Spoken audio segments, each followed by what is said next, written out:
സത്യം പറഞ്ഞു കഴിഞ്ഞാൽ എനിക്ക് എൻ്റെ അമ്മയുള്ള ദിവസം മാത്രം എൻ്റെ വീട്ടിൽ നിൽക്കാൻ ഇഷ്ടമുള്ളൂ. അല്ലെങ്കിൽ എനിക്ക് ഭയങ്കരമായിട്ട് ബോറടിക്കും. അങ്ങനെയുള്ളൊരു ദിവസമാണ് കേട്ടോ. അമ്മ ഉണ്ടായിരുന്ന ഒരു സൺഡേ ഞാൻ വീട്ടിൽ പോയിരുന്ന ദിവസത്തെ വീഡിയോ ആണേ.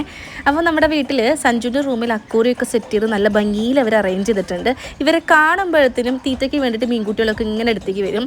ഇവനിങ്ങനെ ഇറിറ്റേറ്റ് ചെയ്യാൻ എനിക്ക് ഭയങ്കര ഇഷ്ടം. ഇവൻ്റെ മൂഡ് ശരിയാണെങ്കിൽ റെസ്പോൺസ് ഇതുപോലെ സ്നേഹത്തോടെ ആയിരിക്കും. മൂഡ് ശരിയല്ല എന്നുണ്ടെങ്കിൽ ക്യാരംസ് ബോർഡിൽ കോയിൻ തെറിപ്പിക്കുന്ന പോലെ അവൻ എന്നെ വീട്ടിൽ നിന്ന് തന്നെ തെറിപ്പിച്ച് കളയുണ്ട്. അപ്പോൾ ഞങ്ങൾക്ക് രണ്ടുപേർക്കും ഇത്തിരീശ പണികളുണ്ടായിരുന്നു. ദോശയാണെന്നത് രാവിലത്തെ ബ്രേക്ക്ഫാസ്റ്റെങ്കിൽ ആ പണി എനിക്കാണ് പ്രധാനമായിട്ട് ഉണ്ടാവാറ്. കാരണം ഞാനൊരു ദോശ സ്പെഷ്യലിസ്റ്റാണ്. നമ്മുടെ സീതമ്മയാണ് അങ്ങനെ നല്ല രീതിയിൽ ദോശ ചൂടാനൊക്കെ എന്നെ പഠിപ്പിച്ചിട്ടുള്ളത് കേട്ടോ.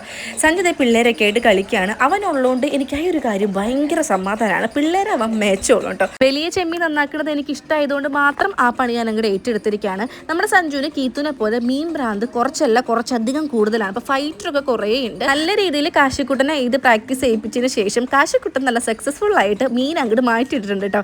അതിൻ്റെ ഒരു സന്തോഷം നിങ്ങൾ അവൻ്റെ മുഖത്ത് കാണുന്നുണ്ടായിരിക്കും. അച്ഛനായാലും സഞ്ജു ആയാലും എപ്പോഴും ഇവനെ കൊണ്ട് ഇങ്ങനെ കറങ്ങിക്കൊണ്ട് നടക്കും. ഇപ്രാവശ്യം പോയി വന്നപ്പോൾ ഐസ്ക്രീമാണ് കിട്ടിയത്. ഇനിയിപ്പോൾ പിള്ളേരെ കുളിപ്പിക്കേണ്ട തിരക്കാണ്. ഞാൻ എപ്പോഴും ഗ്യാസുമേലെ വെള്ളം ചൂടാക്കട്ടെ. ഗ്യാസിൻ്റെ പ്രശ്നം ഇപ്പോൾ ഉള്ളതുകൊണ്ട് തന്നെ ഗ്യാസിൻ്റെ അവിടേക്ക് പോയിട്ടുണ്ടെങ്കിൽ അമ്മ എന്നെ ഓടിക്കും. സ്റ്റാൻഡ് കുറച്ചധികം നാൾ മുമ്പ് മേടിച്ചിരുന്ന ഒരു സാധനമാണ്. വെള്ളം ചൂടാക്കുന്ന ഒരു മെഷീനാണ് കേട്ടോ. ഇതിപ്പോൾ ഒരു ബക്കറ്റിൽ ഒരു 2-3 മിനിറ്റ്സ് കൊണ്ട് വെള്ളം നല്ല തിളച്ച് വരും. ഇത് നമുക്കൊരു 3 പേർക്ക് ഇരട്ടിച്ച് കുളിക്കാൻ പറ്റും. ഇതിപ്പോൾ ഒരു ബക്കറ്റിൽ ഒരു വട്ടകയിലാണെങ്കിലും ഈ സാധനം വെച്ച് ഒരു 2-3 മിനിറ്റ് കൊണ്ട് തന്നെ വെള്ളം ചൂടാവും കേട്ടോ. നമുക്ക് മെയിനായിട്ട് ഗ്യാസ് ലാഭിക്കാം, വിറകും ലാഭിക്കാം. അടുപ്പത്ത് കൂട്ടുമ്പോൾ കുറച്ചധികം സമയം ഉണ്ടാവുന്നു. അത്രയും കുട്ടികളെടുത്തുനിന്ന് ഇത് കുറച്ച് മാറ്റി വെച്ചിട്ട് യൂസ് ചെയ്യട്ടെ. പിന്നെ ചൂടുകാലല്ല, ചൂടുവെള്ളത്തിലൊന്നും ആരും കുളിക്കാൻ നിൽക്കേണ്ടതാണ് ഒരു അഭിപ്രായം. മഴക്കാലമാകുമ്പോൾ ഇതെന്തായാലും യൂസ്ഫുൾ ആയിരിക്കും.